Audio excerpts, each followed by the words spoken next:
Olá, sétimo ano, tudo bom com vocês? Eu sou Samanta, professora de ciências, e agora vamos para a nossa aula de correção, beleza?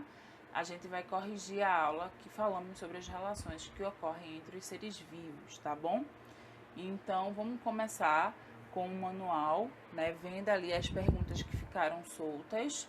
E tem aqui, ó, logo lá no comecinho tem assim, essa pergunta lá no livro, que diz assim: as relações entre os seres são sempre benéficas? Se você tiver dificuldade de enxergar aqui, porque ficou pequeno, você escuta direitinho o que eu estou falando, tá? Aí diz assim: as relações entre os seres são benéficas, pelo menos para uma das espécies envolvidas na relação. Também existem relações que são benéficas para todos os que participam da relação. Pronto, essa é uma resposta, mas você pode ter respondido com as suas próprias palavras. Você pode ter dito assim: as relações entre os seres vivos são sempre benéficas. Você pode ter colocado assim: não, há relações desarmônicas, onde um dos indivíduos pode sofrer algo, e as relações harmônicas, onde os seres os dois vão se sair bem, né? Você pode também ter dito assim: as relações entre os seres são sempre benéficas. Aí você pode ter colocado: algumas são, outras nem tanto, tá bom? Então, a forma como você vai dar essa resposta, ela pode variar, mas desde que você consiga pontuar que há relações benéficas e não benéficas, beleza? Quinta questão. Pense nos diferentes ambientes do planeta. Cita exemplos de seres vivos que competem por território. Então, leões, lobos, elefante, beija-flor, luminosidade, plantas de uma floresta. Até certos peixes também, eles podem competir por luminosidade, dependendo do lugar onde eles estejam. Alimentos, insetos, comedores de grãos e o ser humano, leões, hienas.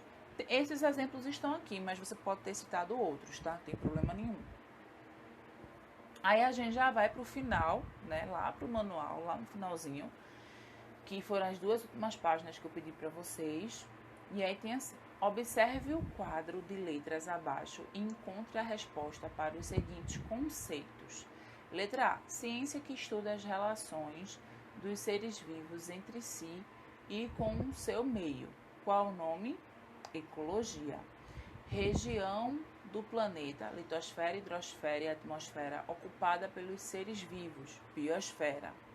Conjunto de seres vivos e dos fatores do ambiente onde vive, ecossistema. Lugar físico onde os seres habitam, habitat, e papel ou função que um organismo desempenha no seu meio ambiente, nicho ecológico. Beleza? Tranquilo? Massa, vamos avançar. O esquema mostra fatores do ambiente em que vive um gafanhoto.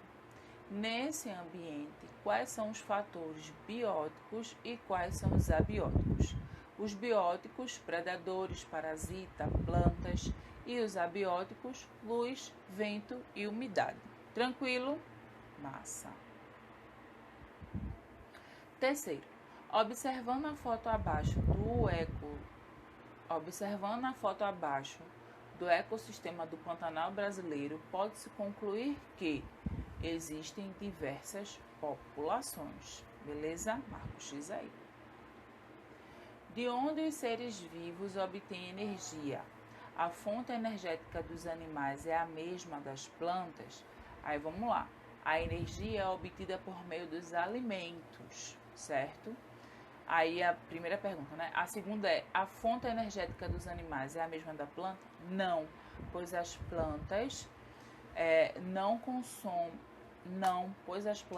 consomem, produzem seu alimento ao absorver a luz do sol e o gás carbônico da atmosfera. Já os animais precisam se alimentar comendo plantas e animais, beleza? Você pode também dar uma, resumida, por exemplo: as plantas são seres que produzem seu próprio alimento e os animais precisam eles não produzem seu próprio alimento, eles precisam caçar, né, para poder comer. Você pode também ir nessa linha aí que tá certo. Quinta questão, observe a cadeia alimentar. Assinale as informações verdadeiras. Aí vai marcar apenas as verdadeiras. Aí tem aqui, as verdadeiras são: B é um produtor, D é predador de C e A é decompositor. Beleza? B. Indique os níveis tróficos ou alimentares dos seres vivos dessa cadeia alimentar. Então, quais são os níveis tróficos? Letra A, decompositor, B, produtor, C, consumidor 1, D, consumidor 2, E, consumidor 3, F, consumidor 4. Os decompositores foram o último nível trófico. Os decompositores foram o último nível trófico de uma cadeia alimentar. Justifique a afirmação e explique qual é a função desse grupo de seres vivos nas cadeias e teias alimentares. Os decompositores formam o último nível da cadeia e teias alimentares porque fecha o ciclo da matéria. Eles retiram energia dos detritos em seu próprio proveito e, quando decompõem a matéria, devolvem ao solo os elementos minerais, adubando-os naturalmente.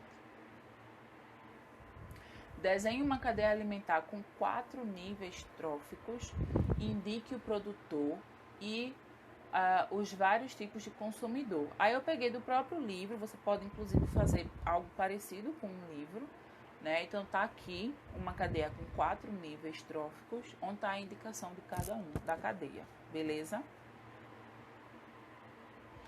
Oitavo, considere a frase abaixo. O fungo Penicillium notatum produz penicilina, que impede a multiplicação de certas bactérias. Após ler e entender o significado das relações ecológicas de amensalismo, competição interespecífica, predadismo e parasitismo, em qual delas a relação da bactéria com o fungo se encaixa? Justifique. Então, nessa, qual é a relação que vai se encaixar? Amensalismo, pois o fungo produz uma substância que impede o crescimento das bactérias. Beleza? Nona questão. Erva de passarinho e algumas bromélias são plantas que fazem fotossíntese e vivem sobre outras. No entanto, a erva de passarinho retira água e sais minerais da planta hospedeira, enquanto as bromélias apenas se apoiam sobre ela. As relações de erva de passarinho e das bromélias com as plantas hospedeiras são, respectivamente, exemplos de, letra A, parasitismo e epifitismo. Beleza? 10. A seguir, são representadas 2 situações de predadismo. Você deve identificar o predador e a presa em cada uma delas. Quem é o predador e a presa nessa primeira imagem? O predador é a águia e a presa, o peixe. Na segunda imagem, o predador é a formiga e a presa é a folha. Classifique as relações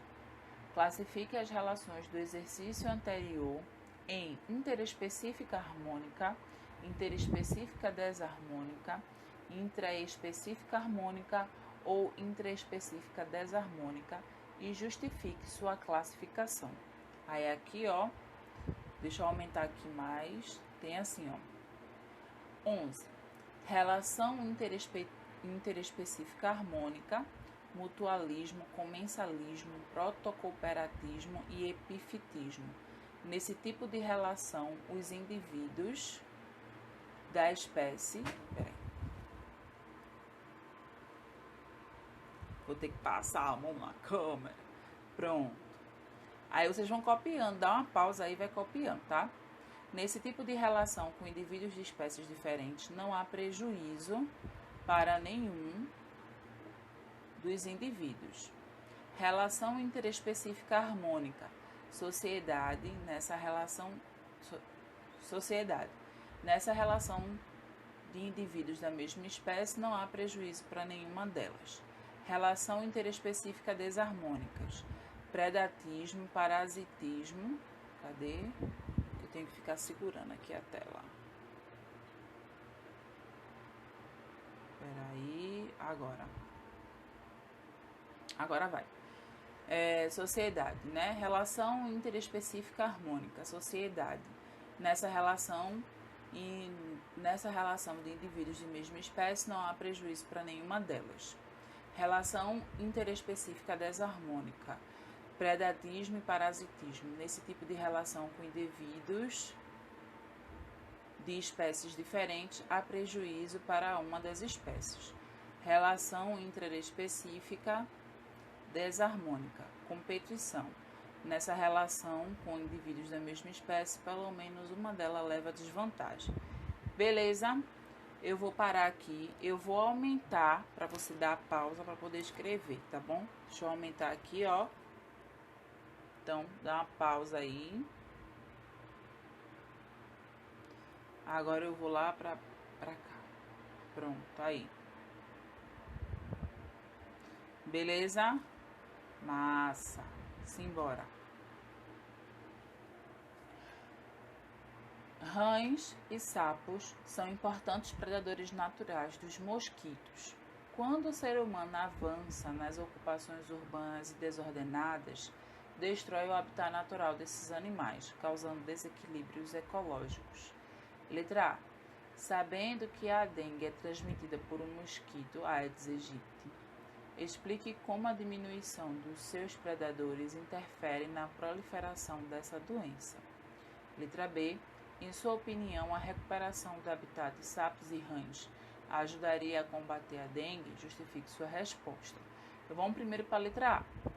Quando os predadores de uma espécie são destruídos, a população dessa espécie tende a aumentar muito, uma vez que não existe mais um controle da sua população.